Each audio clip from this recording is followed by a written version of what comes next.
Okay, good vach, everyone.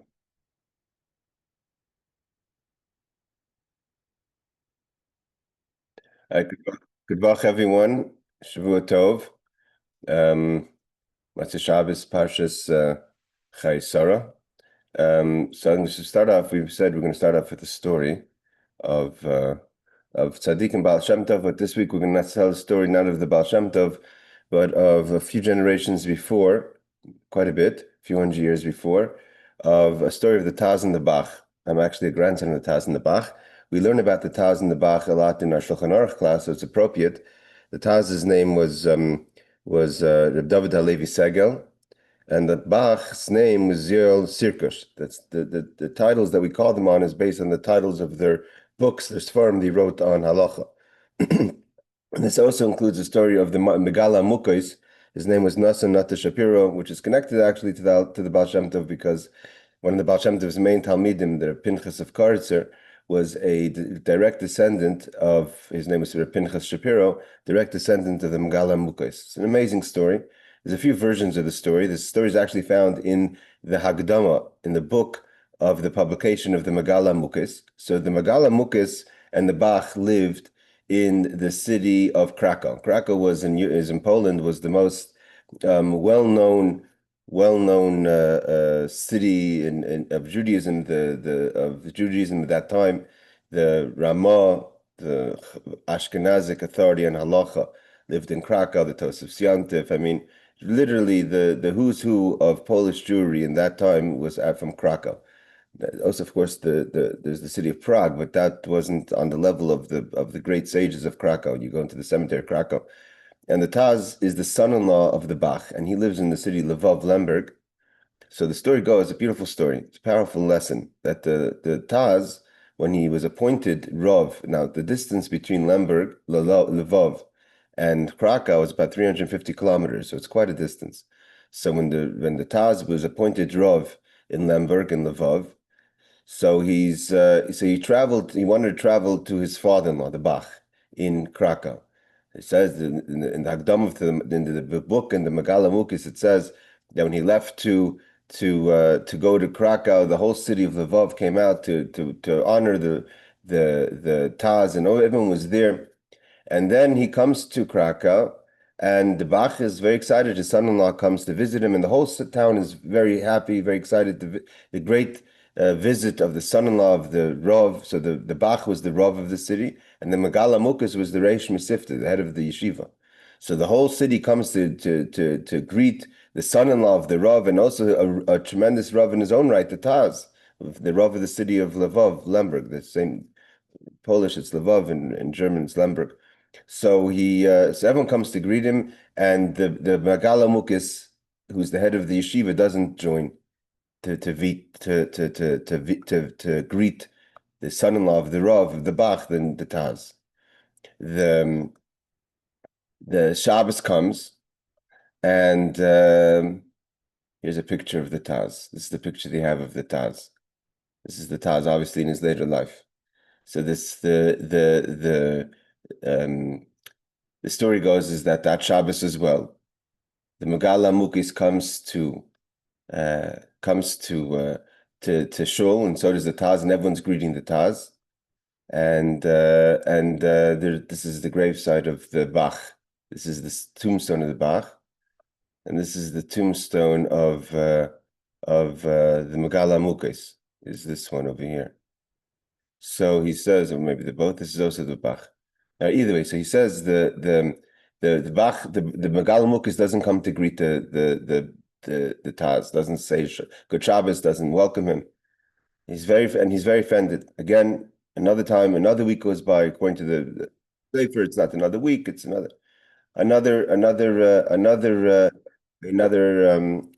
week goes by, and everyone's greeting the Taz on Shabbos, and the Bach doesn't come and say hello.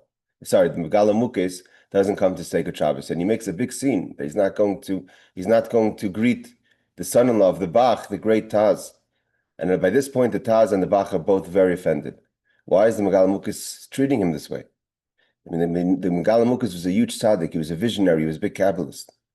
And here the whole city is greeting the Taz, and the Megala Mukos is ignoring him. So the Bach starts to write. He calls in and says, "This is a Motzaei Shabbos story." So Friday afternoon or morning, he calls in all the heads of the Jewish community of Krakow, and he in a secret meeting, and he says that the Megala Mukas is openly shaming my son-in-law, the Taz. We have to do something. I want your opinion. I don't want to act on my own. So he said, "Listen, it's a difficult question. We'll come back on Motzaei Shabbos. On Motzaei Shabbos, Saturday night, we're going to come back and we'll discuss it." And they come back Motzaei Shabbos, and then the Taz was having his third meal, and he gets very nervous, and he knows from heaven, because it was a very top secret, but he was a very godly person in the Megala Mukas, and he knows that they're sitting down to excommunicate him, to write him a strong letter. So at Saturday night, the custom of Krakow was that all the shochtim, the slaughterers, would come on Saturday night to the Megala Mukas to show him, because on Saturday night he would start slaughtering for the new week, any questions that he had on the cows if they were kosher. So he said, "I can't answer any questions. I'm too overwhelmed." They said, "Why not? We need to know if the meat is kosher." He says, "Well, the Bach, the Rav is sitting with all these rabbis, and they're looking to send me a strong letter because I can't say why, I couldn't greet the Taz, and as long as this letter is there, I'm not going to. I can't. As long as they're writing, I can't do anything." So he says, "What can we do?" He said, "Go over there and tell them." So they go in, and the book says they went in, they tore up the paper. Either way, finally the Megala Mukas comes into shul after another time of kind of ignoring him, and he comes in, he hugs the Taz, and he greets the Taz, and he welcomes the Taz, and the Taz says, "I don't want to talk to you. You embarrassed me. What happened?" So finally, he told him like this. There's two versions to this story, but I'm going to say the version that I've heard. Rabbi Karbach says the story. Rabbi Shlomo Karbach, he says like this, that when you were leaving Lvov to come to Krakow, there was a poor woman, mamish in rags, holding her child, and come crying to you and asked for bracha for the health of her child. And you blessed her, and the baby got better. But in Shemayim, in heaven, they looked and they said, "Why weren't you concerned about her well-being? She comes a poor woman with ripped clothing. You see she has nothing. Maybe why didn't you ask if she had herself what to eat? The fact that you ignore the fact that she looked poor and you could have helped her, in heaven, it was decreed that you were excommunicated for 30 days. Because the Megala Mukas sees everything, he knew that he was excommunicated, so I couldn't come greet you, but now the 30 days are over. So I could greet you." This is a story which is, again, we're talking about giants of people. The Bach, it says that the Bach, when he passed away, we see him all the time in our Shulchan Aruch class, that he didn't want, they said he doesn't have to go to hell because he's such a great tzaddik, but he said everyone has to go to hell a little bit, so he also wants to go to hell for a little bit. So they were able to find a little sin that possibly he did unbeknowing, causing animals to walk together because they followed him, and they cooled down. It says they cooled down hell for hours. So the time he dips in there for a little bit, this is how great these sages were. So the Bach could go into hell for a little bit and then go into heaven. He went in there for a reason. He took out a whole bunch of souls that were stuck in hell. He went in there. He had a mission. He had an agenda. He took them all out and brought them to heaven with him. Okay. That's our little story in honor of Janice, who inspired that we say story Motzaei Shabbos. I hope she's watching on YouTube. We're learning in the laws of davening. The laws of davening we hold like this. It says, "Mitzvah loretz geshahoylech lebeis hakneses." It's a commandment, so to say. It's a mitzvah to run or to kind of walk fast. You could say rush when you go to the shul, or the beis medrash, or to the house of learning, to show excitement to go. Or the shar mitzvahs, and the same thing applies to any mitzvah. Ratz ledvar mitzvah, you run towards a mitzvah. Shnemar nirdefa ladas es Hashem. So as it's written, let us run to know God, which is both in prayer and study. Uchsiv derech mitzvasecha oretz. And it says, the way to your commandments I will run. Even though Shabbos one shouldn't run, but when talking about going to shul, mutar loretz ledvar mitzvah, to a mitzvah you could run. But once you enter the synagogue, or once you enter this place of learning, so once you enter the place of learning, then in the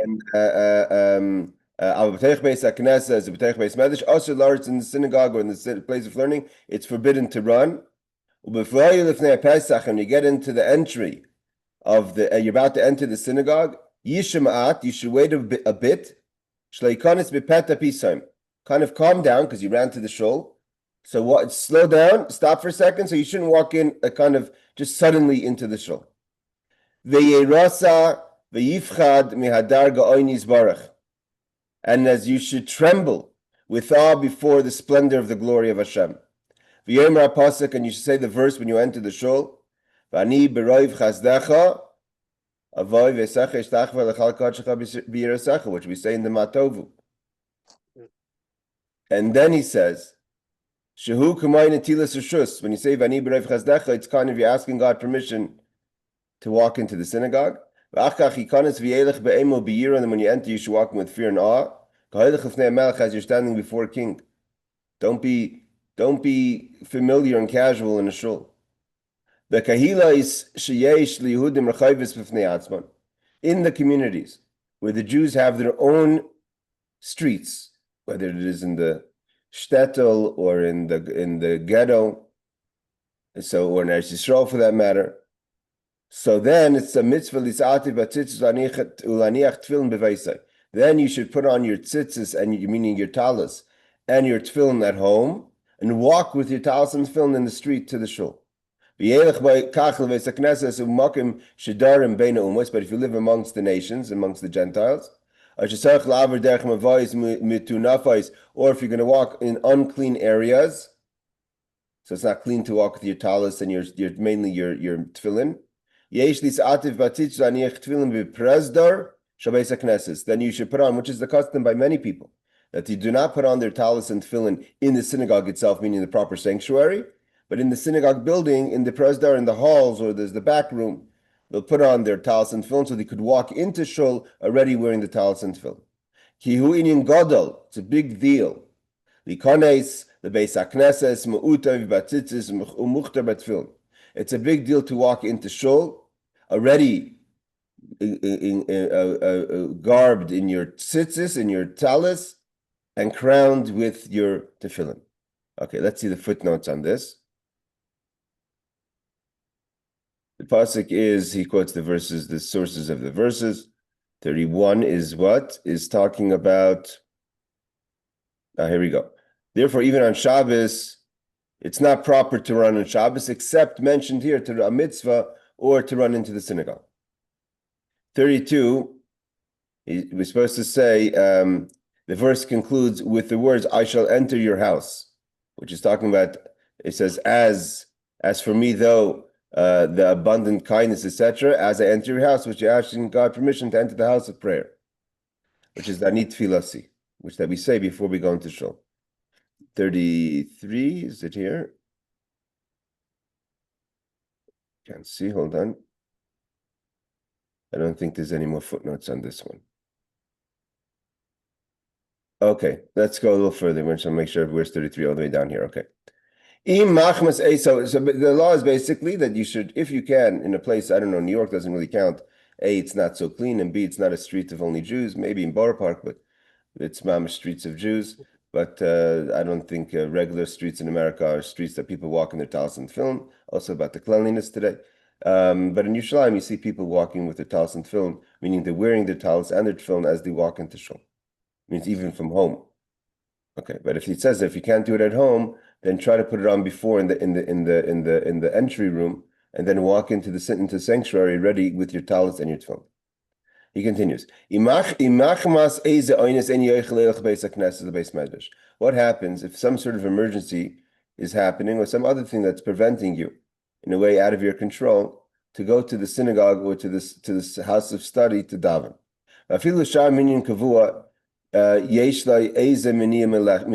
Or any other set minyan, not even in a shul, for whatever reason, there's an obstacle, you can't go. So what should you do? It's even better to try to gather. Let's say in COVID we had this, right? You couldn't go to shul. There's nothing you could do. Certain places the public shuls were closed.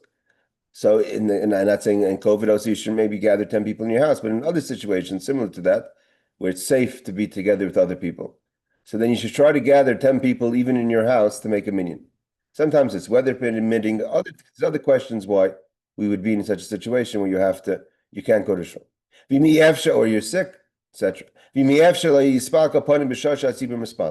Let's say you can't gather 10 people to your home, and you can't go to shul. So try to daven the same time the shul is davening, the minyan's davening. It's a time of desire. When the minyan is davening, so you daven with them, although you're not in the same room or building as them, or even street as them, but it's kind of the right time to daven. What about a person who lives in a place that has no minyan? So try to daven in the place where you know that other people are davening in the cities. You live in a place in the big city, you know that in the big city that they're davening at this time. So you could check their schedule and you could daven. But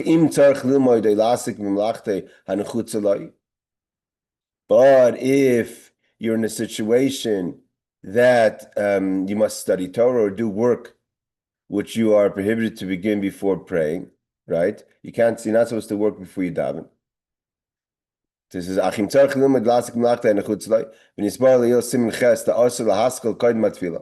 person should not start doing work or learning Torah before davening. So if you're going to wait for the minyan in the city, you need to do things, but you can't do things before you daven. You're not supposed to work before you daven. You could daven from when the sun rises. Talking about the Magalamukis, and Magalamukis' name was a Nasan Nata Shapiro. So I read that the father of the Pinchas Karitzer, who was again this big one of the big students of the Baal Shem, the holy Baal Shem Tov, what was the merit that the father had to have such a great tzaddik, the Pinchas Karitzer, that he was once walking into shul, and a Gentile who was like a thief or something, whatever it was, a guy who just had things. How he had things, he didn't, people would. He was a drunk who just needed some money. He didn't care what he was selling, and he was selling a piece of gold as if it was a piece of copper. He didn't know the difference, or he didn't care. And he could have made a lot of money if he just bought the piece of gold at the price he was asking. He was asking for, $10. He could have asked for $10,000. It was gold. But he wouldn't do business before davening. So he said to him like this, come back to me after davening. In the meantime, someone else bought it who became very wealthy. And because he wouldn't do business before davening, even though he had a huge opportunity, the point is he had a huge opportunity to do business. It was legal. He didn't do anything wrong, but he wanted to wait till after davening. So in heaven, they were excited and they blessed him that he should have a son, the Pinchas Karitzer, Pinchas Shapiro, who is the great grandson again of the Megala Mukis. So again, it's a big deal not to do any business or work before you daven. If you're weak and find it difficult, and again, if you're going to daven, so there's another situation. The first situation is you can't go to a minyan. And also, or in a situation where you have to do things, and if you wait for the minyan, it's going to be too late. So if you're waiting for the minyan, I just want to make sure if he says, it seems like the case that he said in the previous law, that however, if you must study Torah, do work, which is prohibited, you may begin before praying, as it explained in chapter 8. So then it seems like we're talking about in either case, even if there's a minyan around, or if you're in a place where there is no minyan, but you want to daven at the same time as a minyan. But what about if you have to eat? And if you wait till after the minyan is, like Aaron, I think you once asked about diabetes, if you have to eat. And if you don't eat, it's unhealthy. So there is, in the Kitzur Shulchan Aruch, it says that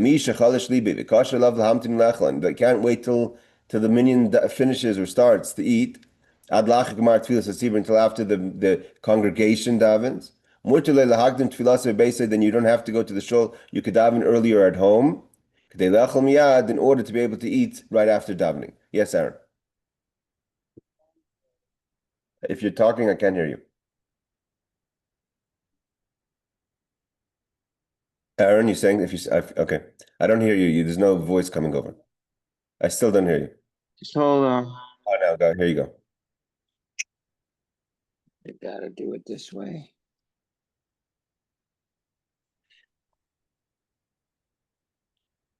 Okay, can you hear me now? Yes, I do. Okay, so the question is that, like my son says, if you're not eating bread, so then you could eat like a little bit of like a cookie or something, and then pray, but try not to eat bread.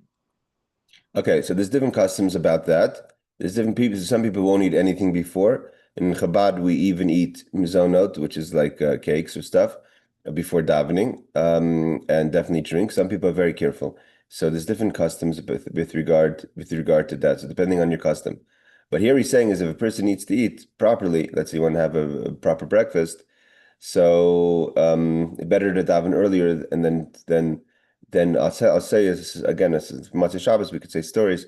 We're given a little leniency, but the Rebbe Marash's wife, Rebbe Rivka, was once sick, and she was very careful not to daven before she herself was careful not to daven before she finished daven, not to eat before she davened at the minyan. The doctors told her she was sick, that she has to eat early in the morning. So she would wake up very early to daven so then she could eat. So her father-in-law, the third Rebbe Chabad, the Tzemach Tzedek, told her actually better to eat first and then daven. And he said because like this, your whole it's better to eat so you could daven than you daven so you could eat. Sometimes you have to, if it's kind of really doesn't work for you, especially she was very used to davening the minyan, maybe it made her wake up earlier, which also wasn't healthy. So in the question of health, better to do things that are more healthy. And in this case, he told her, eat first, and you'll daven afterwards. So there's also the leniency to eat first. But here he says, in some cases, better if you feel better to daven first, so you could daven earlier. That's what he's saying. But here he says an interesting thing, which some people don't know. That if a person wants to daven early, a person may think that maybe I should go to shul and daven early. And he says, no, only at home you could daven before the minyan. You can't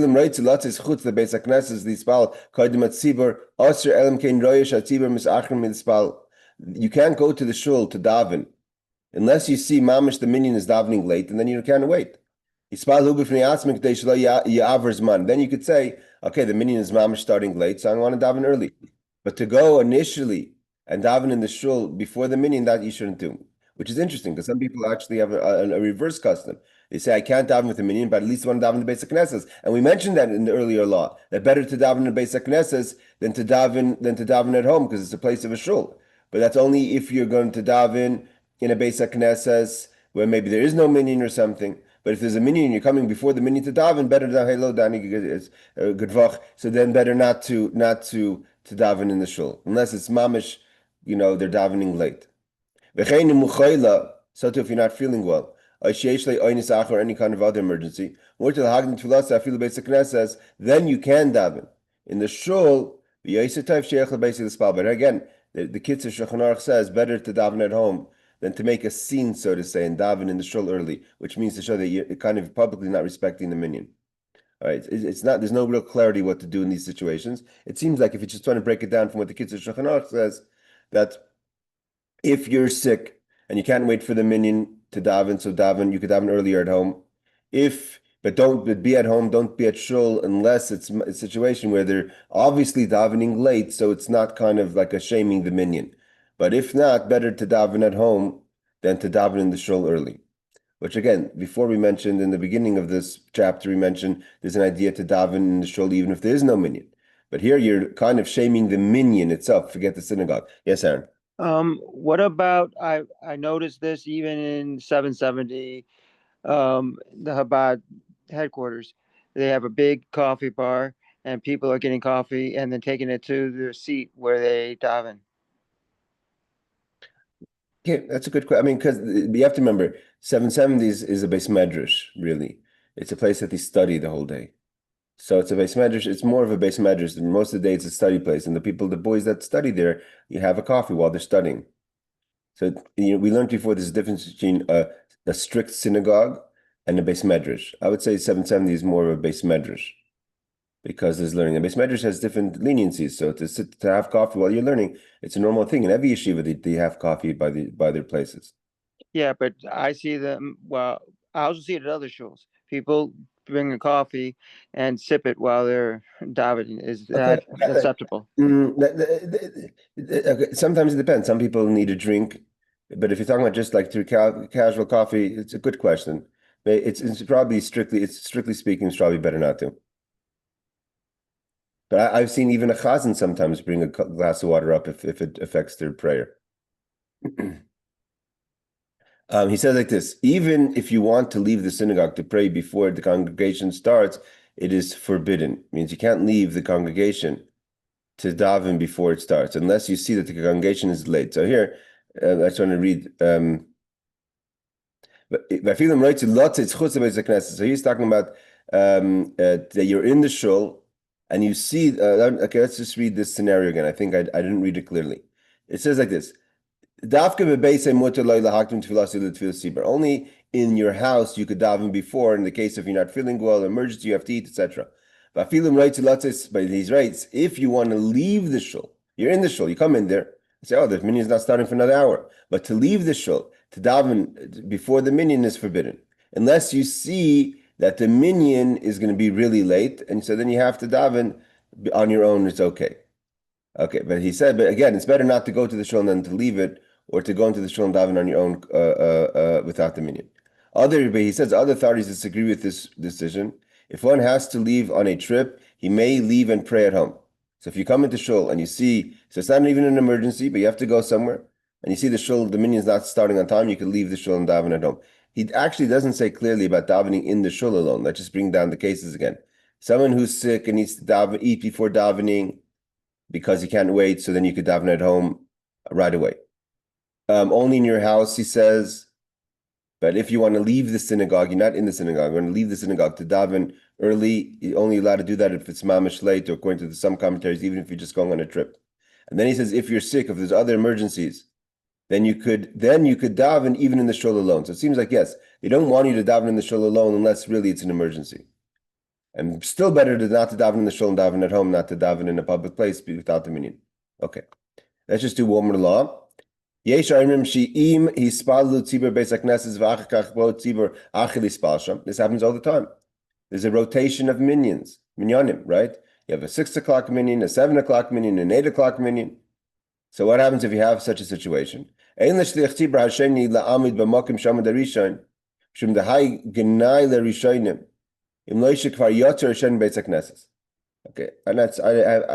okay. I've seen people maybe a little lenient in this ruling. The second chazan shouldn't stand in the same place as the first chazan unless the entire first minyan left. But if they're lapping into each other, you can't stand right where the other guy is standing when he's finishing and you're starting. What happens if the first minyan took out a Torah and they're reading in it?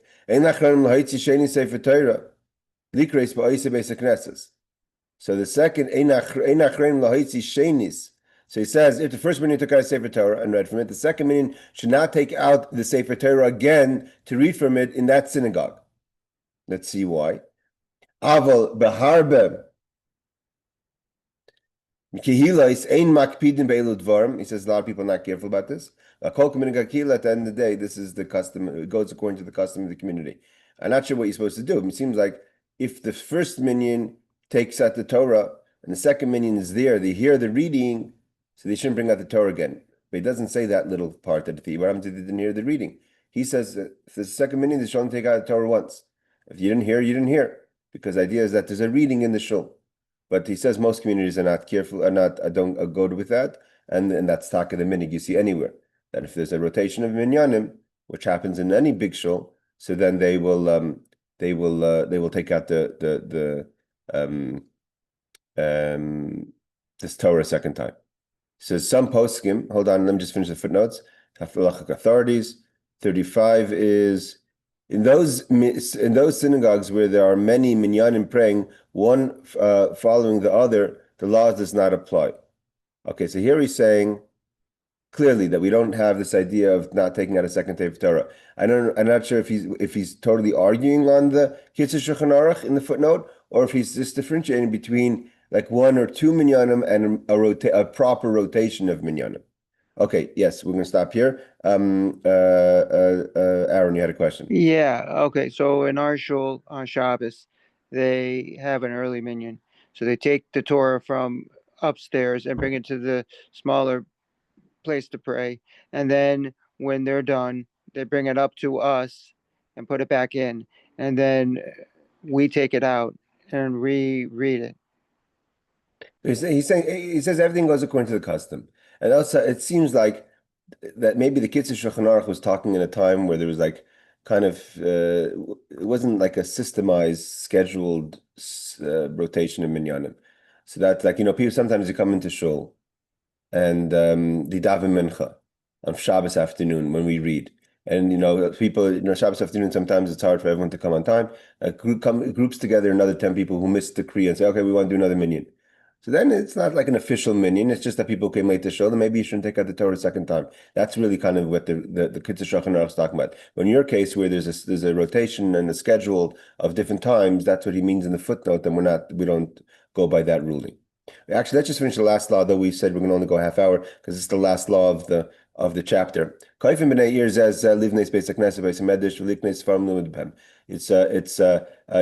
could force the inhabitants of the community of a city to build a shul. You can't say we don't want a shul. Everyone has to pay a tax to build a shul and a yeshiva and to buy the books that you need for the yeshiva and for the shul. In a place that doesn't have a consistent minyan, that if you're tight with a minyan and people kind of are lazy, you could penalize members of the city if they don't show up because they're causing that there should be no minyan. That we shouldn't have the consistency of the minyan.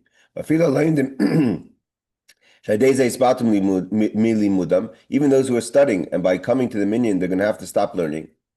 If they're making up the minyan, there's man Torah l'chud, there's man tefilah l'chud, because there's a time for study and a time for davening. And especially if they're part of the minyan, they can't say, well, we're learning. They have to stop learning and make up the minyan.